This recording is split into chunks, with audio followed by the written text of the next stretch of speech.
আসসালামু আলাইকুম। Half time পর আমি আবার চলে এসেছি। এখন আমরা পড়ব ছত্রাক পার্টটা। ওকে, ছত্রাককে ইংরেজিতে বলা হয় ফান ফান ফানজাই বা ফান ওটা আমি এটা একটু স্পেলিংটা বলি। আচ্ছা, যাই হোক, তো ছত্রাক হচ্ছে ক্লোরোফিলবিহীন, অপুষ্পক, অভাস্কুলার। ছত্রাক কি? ও ক্লোরোফিলবিহীন। ছত্রাক কি ক্লোরোফিলবিহীন?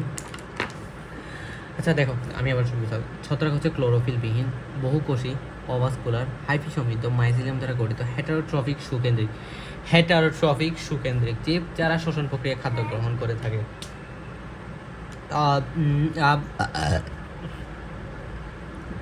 ছত্রাকের জন্য সন্তোষজনক পরিবেশ হচ্ছে যে কি আর্দ্রতা, উদ্রতা, অর্গানিক খাদ্য সমৃদ্ধ, ছায়াযুক্ত বা সাধারণত বিশেষত হিউমাস সমৃদ্ধ মাটিতে এরা ভালো জন্মে, কেননা এরা করে মানে পরজীবী টাইপসের আর কি। মধু ছত্রাক বা হানি মাশরুম পৃথিবীর সবচেয়ে বড় জীব হিসেবে গণ্য করা হয়। ধারণা করা হয় যে এটা 2400 বছর কিংবা 2000 বছর এবং প্রায় 2400 বছর এবং 2000 জমির উপর বিস্তৃত থাকে এবং এর সময় নির্ভর করে থাকে কিছু ছত্রাক যেমন আর্মিলিয়া মেলেয়া অন্ধকার আলোক বিচ্ছুরণ করে। আর্মিলিয়ারিয়া, ঠিক আছে, আর্মিলেরিয়া হচ্ছে যে কি আর্মিলেরিয়া মেলেয়া হচ্ছে যে আলোক বিচ্ছুরণ করে কিছু তো বিষাক্ত, কিছু তো এতে মানুষের বা তাৎক্ষণিক মৃত্যু করে। আর এইসব ছত্রাক বিষাক্ত অ্যামাটক্সিন নামক আর এইসব বিষাক্ত ছত্রাককে অ্যামাটক্সিন নামে আলোচনা করা হয়। তো আমরা অলরেডি জানি গেছি হচ্ছে যে অসবুজ, নিজের খাদ্য নিজে করতে সালোক সংশ্লেষণে অক্ষম, অপুষ্পক উদ্ভিদ। এরা মিতজীবী, পরজীবী বা মিথজীবী, সুকেন্দ্রিক তথা এদের সুগঠিত নিউক্লিয়াস থাকে। ছত্রাকের কোষ প্রাচীর হচ্ছে কাইটিন সমৃদ্ধ আর এদের গ্লাইকোজেন তৈলবিন্দু। এদের কোনো ভাস্কুলার ছত্রাকের জননাঙ্গ হচ্ছে এককোষী। স্ত্রী জননাঙ্গ বহুকোষী ভ্রূণে পরিণে হ্যাপ্লয়েড স্পোর দিয়ে এরা বংশ বিস্তার করে। জাইগোটে মায়োসিস প্রক্রিয়ায় বিভাজন ঘটে, তাই এরা থ্যালাস হ্যাপ্লয়েড। অধিকাংশ সদস্যই শোষণ প্রক্রিয়ায় মাধ্যমে কি পুষ্টি সংগ্রহ করে। এদের তীব্র যা 5 থেকে 50-এর মধ্যে বাঁচতে পারে, হাইফি সমৃদ্ধ থাকে। আচ্ছা, ঠিক আছে। এরপর হচ্ছে মার্গুলিস। এর আগে 5টা পারে। একটা হচ্ছে জাইগোমাইকোটা, এসকোমাইকোটা, ব্যাসিডিওমাইকোটা, ডিটারোমাইকোটা আর মাইকোফাটা। সেগুলো এত ইম্পর্টেন্ট না হলো। তারপরে ছত্রাকের সূত্রাকার শাখাকে এক বচনে হাইফা বলে, ঠিক আছে বস। আর বহু বচনে কি হাইফি বলা হয়। এক একটি হাইফা সরু, স্বচ্ছ, নলাকার। কোনো ছত্রাকে হাইফা প্রস্থপ্রাচীর বিশিষ্ট। হাইফার আচ্ছা, ছত্রাকের দৈহিক গঠনটা কিন্তু লাগবে। হাইফার আচ্ছা, আমি কি একটু না আচ্ছা, এদের দেহ সূত্রাকার শাখান্বিত। এদের দেহ হচ্ছে কি সূত্রাকার শাখান্বিত আনুবীক্ষণিক। ছত্রাকের এদের দেহ হচ্ছে যে সূত্রাকার শাখান্বিত আনুবীক্ষণিক। ছত্রাকের সূত্রাকার শাখাকে এক বচনে হাইফা বলে আর বহু বচনে বলা কি হাইফি। এদের দেহ অধিকাংশ ছত্রাকে এক একটি হাইফা সরু, স্বচ্ছ, স্বচ্ছ ও নলাকার। কোনো ছত্রাকে হাইফা প্রস্থপ্রাচীর বিশিষ্ট। হাইফার প্রস্থপ্রাচীরকে কি বলা হয়? সেপ্টা বলা হয়, ঠিক আছে। হাইফার অসংখ্য শাখা প্রশাখা বিশিষ্ট। হাইফি দ্বারা একত্রে কি মাইসিলিয়াম গঠিত হয়। তারপরে হচ্ছে যে মাইসিলিয়াম গঠিত হয়।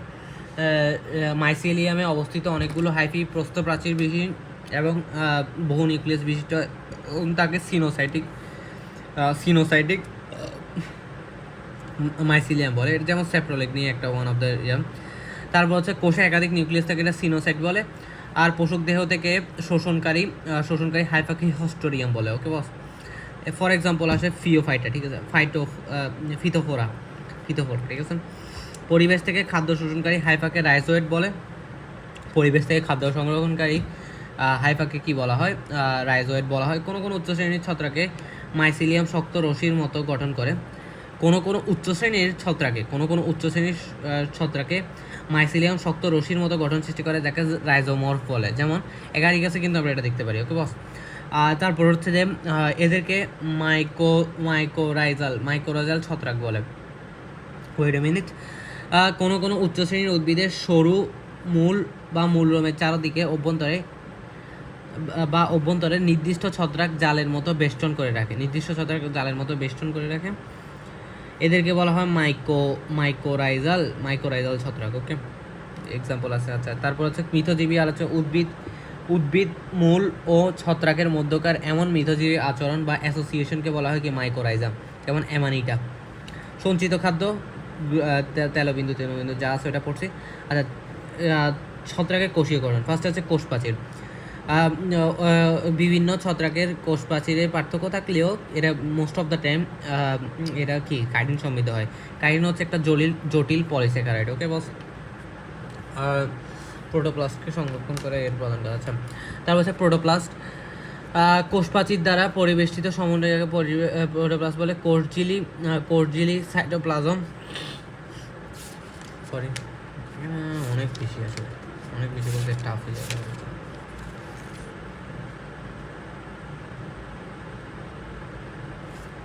মিনিট একটা ব্রেক লাগবে। প্রোটোপ্লাস্ট নিয়ে যদি আমরা মেনলি ছত্রাকের কোষীয়করণ, ফার্স্ট হচ্ছে কোষপ্রাচীর নিয়ে আলোচনা করছি আমরা।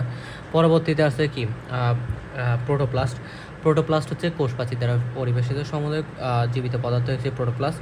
কোষঝিলি এখানে কি থাকে? কোষঝিলি থাকে, সাইটোপ্লাজম থাকে এবং নিউক্লিয়াস থাকে। কোষঝিলি হচ্ছে যে কোষপ্রাচীরের ভেতর দিকে অবস্থিত একটি পাতলা প্রাচীর, যা কোষঝিলি হচ্ছে যে কোষপ্রাচীরের ভেতর দিকে অবস্থিত একটি পাতলা পর্দা, যা কোষপ্রাচীরের সাথে নিবিড়ভাবে লেগে থাকে। ছত্রাকের কোষঝিলির প্রধান উপাদান কি? এরগোস্টেরল। ঠিক আছে বস। কোষঝিলিটি কোনো স্থানে ক্ষুদ্র প্যাকেটে ভাঁজ হয়ে থাকে, এটাকে বলা হয় কি লোমোজোম গঠন করে। ওকে, এরপর সাইটোপ্লাজমের কথা আছে। সাইটোপ্লাজম কোষঝিলির ভেতরের দিকে জেলিন নেই পদার্থটির নাম ওকে সাইটোপ্লাজম বলে। আমরা ইউজুয়ালি যেটা জানি আর সাইটোপ্লাজমের সঞ্চিত খাদ্য গ্লাইকোজেন, ভলিউটিন, তৈলুটিন চর্বি হিসেবে জমা থাকে। ওকে, কিন্তু পরিণত মাইসিলিয়ামে সাইটোপ্লাজম অপেক্ষাকৃত পাতলা ও গহ্বরযুক্ত থাকে। আচ্ছা, তারপর হচ্ছে যে সাইটোপ্লাজমে এন্ডোপ্লাজমিক রেটিকুলাম, এগুলো সুকেন্দ্রিক, যেহেতু ওগুলো এর মধ্যে যা থাকে। আচ্ছা, তারপর ছত্রাকের সাইটোপ্লাজম এক বা একাধিক গোলাকার উপবৃত্তাকার নিউক্লিয়াস থাকে, প্রতিটি নিউক্লিয়াসে নির্দিষ্ট যা থাকে ওগুলো বলে দিব। ছত্রাকের ডাইমরফিজম কি? ভিন্নতর পরিবেশের কারণে আকৃতি পরিবর্তনের যোগ্যতাকে বলা হয় ডাইমরফিজম। মানে হিস্টোপ্লাজমা ক্যাপসুলাটম, এর খুব ইম্পর্টেন্ট একটা এক্সাম্পল, যেমন হিস্টোপ্লাজমা ক্যাপসুলাটম। হিস্টোপ্লাজমা ক্যাপসুলাটম এগুলো হচ্ছে যে মানুষের মাটিতে সূত্রাকার এবং মানুষের ফুসফুসে কোষপিণ্ড হিসেবে এগুলোকে হিস্টোপ্লাজমোসিস রোগ সৃষ্টি করে। হিস্টোপ্লাজমা ক্যাপসুলাটম। ওকে, আচ্ছা, এগুলো তুমি টুকিটাকে পড়ে নিবা। ছত্রাকের জননটা একটু ইম্পর্টেন্ট আছে মোটামুটি। ছত্রাক সাধারণ অঙ্গজ সব কোনো ছত্রাকের সমস্ত দেহকোষ জনন করে, এগুলো তুমি একটু ঠিক করে নিবা বাস। দৈহিক কণ্ডায়নের মধ্যে আছে রাইজোফাস আর পেনিসিলিয়াম। দ্বিবিভাজন ঘটে। দ্বিভাজন হচ্ছে যে দৈহিক কণ্ডায়নের বিশেষ অপত্যকোষ সৃষ্টি করে। দৈহিক কণ্ডায়ন হচ্ছে স্যাকারোমাইসিস। ঠিক আছে, কুড়ি সৃষ্টিও স্যাকারোমাইসিস করে। দৈহিক কণ্ডায়ন হচ্ছে রাইজোফাস আর পেনিসিলিয়াম। ওকে, অজনজনন প্রধান স্পোর তৈরি, এটা দুই ধরনের, একটা হচ্ছে স্পোরানজিওস্পোর, এটা হচ্ছে কনিডিয়া। স্পোরানজিওস্পোরটা আবার দুই রকমের, একটা হচ্ছে জুস্পোর, অ্যাপ্লানোস্পোর, এগুলো টুকিটাকি তুমি চাল লাগে তাকে দেখে নেবে। ওকে, তারপরে যে যৌনজনন, দুটি গ্যামেটে মিলে হয়ে ফলে যৌনজনন হয়ে থাকে। ছত্রাকের জননাঙ্গকে কি গ্যামেটেনজিয়াম বলে। পুংগ্যামিট ও স্ত্রী গ্যামিট পৃথকযোগ্য হলে সাধারণত পুংগ্যামিটেনজিয়ামকে অ্যান্থেরিডিয়াম আর স্ত্রী গ্যামিটিয়ামকে উগোনিয়াম বলা হয়। ঠিক আছে, পুং এবং স্ত্রী গ্যামিট পৃথকযোগ্য হলে তাকে পুং গ্যামিটিয়াম অ্যান্থেরিডিয়াম এবং স্ত্রী গ্যামিটিয়ামকে কি উগোনিয়াম বলে। ঠিক আছে, উগোনিয়াম। একই রকমের ওগুলোকে আইসোগ্যামি বলে। আর দু ধরনের কোষে বলে হেটারোগ্যামি। আর প্রাথমিকভাবে দুটি জনন কোষে প্রোটোপ্লাজমের মিলন ঘটে, তাকে বলা হয় কি প্লাজমোগ্যামি। পরে নিউক্লিয়াস দুটি মিলন করে, এটাকে বলে ক্যারিওগ্যামি। ঠিক আছে, ফার্স্টে হচ্ছে যে দুটি প্রোটোপ্লাজম, এটাকে বলা হয় প্লাজমোগামী, আর পরবর্তী হচ্ছে ক্যারিওগামী বলা হয়। আচ্ছা, তারপরে আছে যে ক্যারিওগামির মাধ্যমে কি জাইগোট সৃষ্টি হয়। অ্যাসকোমাইটোটা কিরে ভাই, জাইগোটের মায়োসিস বিভাজনের মাধ্যমে ছত্রাকটি পুনরায় হ্যাপ্লয়েড হয়। তারপর অ্যাসকোমাইকোটা বা স্যাক ফানজাইতে অ্যাসকাস নামক নলের ভেতরে 4 থেকে 8টি অ্যাসকোস্পোর সৃষ্টি হয়। অ্যাসকোমাইকোটা বা স্যাক ফানজাইতে অ্যাসকাস নামক নলের ভেতরে 4 থেকে 8টি অ্যাসকোস্পোর তৈরি হয়। ব্যাসিডিওমাইকোটা বা ক্লাব ফানজাইতে ব্যাসিডিওস্পোর সৃষ্ট ব্যাসিডিয়ামের মাথায় ব্যাসিডিওস্পোর উৎপন্ন হয়। আচ্ছা, এগুলো একটু টাফ আছে। আচ্ছা, ছত্রাকের গুরুত্বটা টুকিটাকি আলোচনা আমি অলরেডি একবার আলোচনা করি। খাদ্য হিসেবে অ্যাগারিকাস নিয়ে আমরা অ্যাগারিকাস, তারপর হচ্ছে যে বোলভারিলিয়া, এটা মনে থাকলে ভালো, না থাকলে সমস্যা নেই। মোরেল হচ্ছে মরকেলা, ট্রাফল হচ্ছে টিউবার প্রভৃতি নামে বিভিন্ন দেশে বিভিন্ন জায়গায় খাওয়া হয় আর কি। আচ্ছা, তারপর হচ্ছে যে তারপর হচ্ছে ওষুধ তৈরিতে আমরা ক্লাভিসেপস পুরোপুরি থেকে এয়ারগট। তারপর হচ্ছে প্রথম অ্যান্টিবায়োটিক হচ্ছে কি পেনিসিলিন। মৃত্তিকাবাসী ছত্রাক থেকে সাইক্লোস্পোরিন ওষুধ তৈরি করা হয়। সাইক্লোস্পোরিন ওষুধ যেটা অঙ্গ ট্রান্সপ্লান্ট করে, ঠিক আছে, অঙ্গ ট্রান্সপ্লান্ট। অ্যাসপারগিলাস থেকে যে আর্থাইটিস রোগ করে। ম্যাজিক মাশরুমে থাকে সিলোসাইবিন ও সিলোসিন, যা বিষণ্ণতা দূর করতে এগুলো টুকিটাকি জিনিস। যেটা হচ্ছে স্যাকারোমাইসিস, যেটা ইনভার্টেস নামক একটা হরমোন সেরেভিসে স্যাকারোমাইসিসটা মাথায় রাখলে হচ্ছে। পরিবেশ সংরক্ষণে এরা ভূমিকা রাখে, বলবা যে বিভিন্ন বিষাক্ত দূষকগুলো টেনে নিয়ে ফেলে। জিব্রেলা ফুজিকোরয় নামক এটা জিব্রেলিন হরমোন তৈরি করে। এগুলো টুকিটাকি আলোচনা আছে, মানে আমার এখানে। কৃষিতে কী করে এগুলো বলবা, গবেষণায় ব্যবহার, এগুলো টুকটাক, এগুলো আমি দেখাতে চাচ্ছি। অপকারী দিকে এটা খাদ্য করে, রোগ সৃষ্টি করে, যেমন ওরেজা, এগুলো আমরা পড়ছিলাম। তার প্রাণীর রোগ সৃষ্টি করে, মাইক্রোস্কোপ টাক সৃষ্টি করে। অ্যাসপারগিলাস রোগ, এগুলো মানুষের রোগ সৃষ্টি করে। কাগজ মিষ্টি গাছের পছন্দ হচ্ছে পরিয়া, সেফুলা, তারপরে কাপড়ে ছিটি পরে অ্যাসপারগিলাস ফানজাইটাস। মানুষের রোগ সৃষ্টির মধ্যে ট্র্যাকোফাইটন, এগুলো নিয়ে একটু আলোচনা করবো, প্লাস এক ফাঙ্গাস এগুলো। আচ্ছা, তারপর হচ্ছে যে অ্যাগারিকাসের গঠন তখন এগুলো টুকিটাকে আমরা আলোচনা করছি। তারপর হচ্ছে যে এরা ব্যাঙ্গে ছাতা নামে পরিচিত। কিংডম হচ্ছে ফানজাই, এরা আবাদ ভেজা মাটিতে জন্মগ্রহণ করে। তারপর হচ্ছে মাছের রোগ সৃষ্টি করতে আমি একটু বলি স্যাপ্রোলেগনিয়া। আর আর আর আর আর মানুষের মুখ কান গলাতে করে, যেগুলোকে ক্যান্ডিয়াসিস, যারা ক্যান্ডিয়া নামক। আচ্ছা, তারপর হচ্ছে ভেজা মাটিতে অবস্থান করে। তারপর হচ্ছে যে এদের ব্যাঙের ছাতা বলা হয়। মাইসিলিয়াম থেকে ছাতার নেই। কোথায়? মাইসিলিয়াম থেকে ছাতার নেই বায়বীয় অংশ সৃষ্টি করাকে ফ্রুকটিফিকেশন বলে, ঠিক আছে। এই বায়বীয় অংশকে অ্যাগারিকাসের ফ্রুট বডি বলা হয়। এরা মাশরুম নামেও পরিচিত। অনেক সময় লনে অনেক সময় দিতে পারে, এই অরূপ অবস্থাকে বলা কি পরিচক্র। অনেক সময় অনেকগুলো মাশরুম বৃত্তাকারে চক্রাকারে অবস্থান করতে দেখা যায়, ওটাকে বলা হয় দৈহিক গঠন। অ্যাগারিকাসের দৈহিক দুটি পার্টে পার্টি, একটা হচ্ছে ফ্রুট বডি, একটা হচ্ছে মাটির নিচে পার্টটা আর কি, যেটাকে আমরা কি বলি জানি, একটা হচ্ছে তথা মায়োসিলিয়াম, আর একটা হচ্ছে জনন বা ফ্রুট বডি, ঠিক আছে ভাই। তারপর হাইফিগুলো সাধারণের, এরা আবাসস্থল থেকে খাদ্য শোষণ করে থাকে। হাইফার কোষগুলোতে দানাদার প্রোটোপ্লাজম, একাধিক নিউক্লিয়াস ছোট ছোট করে তৈলবিন্দু হিসেবে থাকে। টুকিটাকি আলোচনা। তড়ির মতো হাইফার অংশকে বলা হয় রাইজোম, এগুলো নিয়ে আমরা বলছি, অলরেডি আলোচনা করছিলাম। হাইফার কোষগুলোতে দানাদার সাইটোপ্লাজম একাধিক এগুলো থাকে আর কি। জনন ফুট বডি, মাটি গোড়ার দিকে কাণ্ডের নেই স্টাইপ বলা হয়, আর উপরের দিকে ছাতার নেই পাইলিয়াস থাকে। পাইলিয়াসের নিচে ঝুলন্ত অবস্থায় পাইলিয়াসের নিচে। আচ্ছা, জনন অংশ বা ফ্রুট বডি মাটি বা আবাদ মাধ্যম থেকে উপরে থাকে। গোড়ার দিকে কাণ্ডের নেই অংশকে বলা হয় স্টাইপ। উপরের দিকে ছাতার নেই অংশকে বলা হয় পাইলিয়াস, ঠিক আছে। কাণ্ডের দিকে ওটাকে বলা হয় স্টাইপ, আর উপরের দিকে যে ওটাকে বলা হয় পাইলিয়াস। আচ্ছা, তারপর হচ্ছে পাইলিয়াসের নিচে ঝুলন্ত অবস্থায় পর্দার নেই অংশকে বলা হয় গিল বা ল্যামেলি। এস টাইপের এস টাইপের এস টাইপের এস টাইপের একটি চক্রাকার অংশ থাকে যাকে অ্যানুলাস বলে।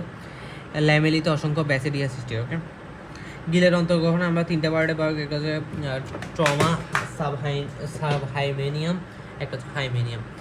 সাবহাইমেনিয়ামে হচ্ছে যে কোষগুলো ছোট ছোট গোলাকার। ট্রমার মধ্যে তেমন খুব বেশি কিছু বলা লাগবে না। ব্যাসিডিয়াম সিমিলার টু থাকে ব্যাসিডিও কার্ভ। আচ্ছা, এগুলো একটু দেখে নিব, আমি মোটামুটি লেভেলে আলোচনা করছি। আচ্ছা, আমরা এখন ছত্রাকজনিত কিছু রোগ নিয়ে আলোচনা করবো, এরপরেই আমাদের কি কাজ শেষ। একটুখানি আমাকে ব্রেক দাও। সো আমরা যে আলোচনা করছিলাম ওই আমাদের নোটের মধ্যে, যে ওগুলোর বাইরে তেমন খুব বেশি কিছু আমি দেখতেছি না। আমি শুধুমাত্র দেখছি এখানে লেড বাইট, এখানে আইরিশ লাম্পার বা আইরিশ লাম্পারে প্রায় 10 লক্ষ মানুষ মারা গেছিলো, আর জার্মানিতে 7 লক্ষ মারা গেছিলো জাস্ট ফর ইনফেস্টেশনের কারণে। রোগ জীবাণু বা প্যাথোজেন, এটা আলোর বিজয় এটাকে বলে। আর ধসা কাকে বলে? গাছের পাতা, কাণ্ড, ফুল ইত্যাদি অক্ষত হয়ে যাবে, মানে ক্ষত হয়ে অঙ্গ হয়ে, ঠিক আছে। এখানে আমি খুব বেশি আর ডিফারেন্স দেখতেছি না আমার নোটের মধ্যে। ধূসর বর্ণের এখানে শুধুমাত্র গাছের বয়স্ক পাতার কিনারায় বা অগ্রভাগে পানি ভেজা দাগ প্রথম প্রকাশ পায়, পরে কালচে ভেজা দাগ সহ পচন সৃষ্টি হয়। পানি ভেজা দাগ, ঠিক আছে, গাছের বয়স্ক পাতা। দাগগুলো পরে অপেক্ষাকৃত বড় হয়ে হালকা বাদামি বর্ণের হয়, ঠিক আছে। ফার্স্টে হচ্ছে সবুজ ধূসর বর্ণ, পরে হালকা বাদামি হয়, পরে লালচে কালো বা কালো বাদামি হয়। পরে আক্রান্ত স্থানে সূক্ষ্ম মকমলের মতো আস্তরণ সৃষ্টি হয়, ঠিক আছে। আবহাওয়া মেঘে দ্রুত ভিজতে পারে, এমনকি কাণ্ড। তারপর হচ্ছে যে আক্রমণের প্রকটতায় মাটির নিচে আলো আক্রান্ত হতে পারে। ছত্রাক তীব্র হলে আলো থেকে পচা ডিমের নেই গন্ধ আসতে পারে। রোগান্ত করলে সাদা সুতার মতো মাইসিলিয়াম দেখা যায়, ঠিক আছে, সাদা সুতার মতো মাইসিলিয়াম দেখা যায়। আচ্ছা, প্রকাশ পাওয়ার সাথে সাথে আমাদের 1% বোধ মিশ্রণ, যেটাকে আমরা বলছিলাম CuSO4, লাইম CaO আর প্রবেশ করে, ডাস্ট লাইম প্রবেশ করে। তারপর হচ্ছে পানি প্রবাহ রোগের সেকেন্ডারি বিস্তার ঘটায়, তাই আমরা পানি শেষ মানে কি নিয়মিত রাখতে হবে। নাইট্রোজেন সারও কি সীমিত ব্যবহার করব। সুস্থ বীজ ব্যবহার করতে হবে আমাদেরকে। কোল্ড স্টোরে রাখা বীজ অপেক্ষাকৃত উত্তম। তারপর জমি থেকে আলুর জন্য পরিত্যক্ত সব আবর্জনা আমাদেরকে নষ্ট করে ফেলতে হবে, মানে পুড়াই ফেলতে হবে।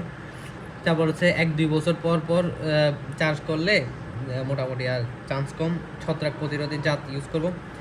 তারপরে যায় হচ্ছে যে পাতা থেকে আলুতে যাতে রোগ সংক্রমণ হয় সেজন্য কী করব, সাইনক্স বা অ্যামোনিয়াম সায়ানেট ওষুধ ছিটিয়ে দিব। ওকে বস, মোটামুটি লেভেলের যা আছে আমি বলে দিচ্ছি। এরপর আছে দাঁত রোগ বা ট্রাইকোফাইটন আমরা যেটা বলি, আর যেহেতু বলে।